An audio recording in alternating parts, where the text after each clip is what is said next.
ছোট্ট এই দোয়াটি যদি কোনো ব্যক্তি প্রতিদিন একবার করে পাঠ করতে পারে, ওই দিন সে ইচ্ছা করলেও কোনো পাপ করতে পারবে না। মানে পাপ করার ক্ষমতা সে হারিয়ে ফেলে, শয়তান তার কাছ থেকে অনেক দূরে চলে যায়। নবীজি বলছেন, যদি কোনো ব্যক্তি এই দোয়াটা মাত্র একবার পাঠ করে, যেদিন সে পাঠ করবে ওই দিন শয়তান চিৎকার করে কাঁদতে থাকে, চিৎকার করে আওয়াজ দিয়ে বলতে থাকে যে আজকে সারাদিন তুই আমার ওয়াসওয়াসা থেকে মুক্ত হয়ে গেলি, আমি ইচ্ছা করেও আজকে তোকে আর ধোঁকা দিতে পারবো না, তুই আজকে আর কোনো পথভ্রষ্টের কাজ করতে পারবি না, তুই সেটা আমার কাছ থেকে মুক্ত হয়ে গেলি। মানে এই দোয়াটার এতটাই পাওয়ার, এতটাই ক্ষমতা আল্লাহ পাক দিয়ে দিয়েছেন।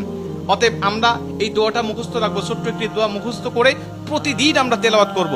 আমরা কিন্তু অনেকেই আছি পাপ ছাড়তে চাই, কিন্তু আমরা এমন কিছু দেখি বা এমন কিছুর সম্মুখীন আমরা হয়ে যাই, ওটা দেখার পরে আমরা নিজের উপরে নিজের কন্ট্রোলটা হারিয়ে ফেলি, তখন আমরা পাপ করতে বাধ্য হই বা পাপ শয়তান আমাদেরকে করিয়ে ফেলে। এজন্য যদি আমরা প্রতিদিন অন্তত ফজরের নামাজের পরে এই দোয়াটা যদি পাঠ করতে পারি, তাহলে আমরা কিন্তু শয়তান থেকে মুক্ত থাকবো ওই দিন সারাদিন। আর শয়তান থেকে মুক্ত থাকার কারণে আমরা ইচ্ছা করলে ওই দিন পাপ করতে পারবো না। নবীজি এই দোয়াটা শিখিয়েছেন, আউযু বিল্লাহিল আযীম, আউযু বিল্লাহিল আযীম ওয়া বিওয়াজহিল কারীম ওয়া সুলতানিহিল কাদিম মিনাশ শাইতানির রাজিম।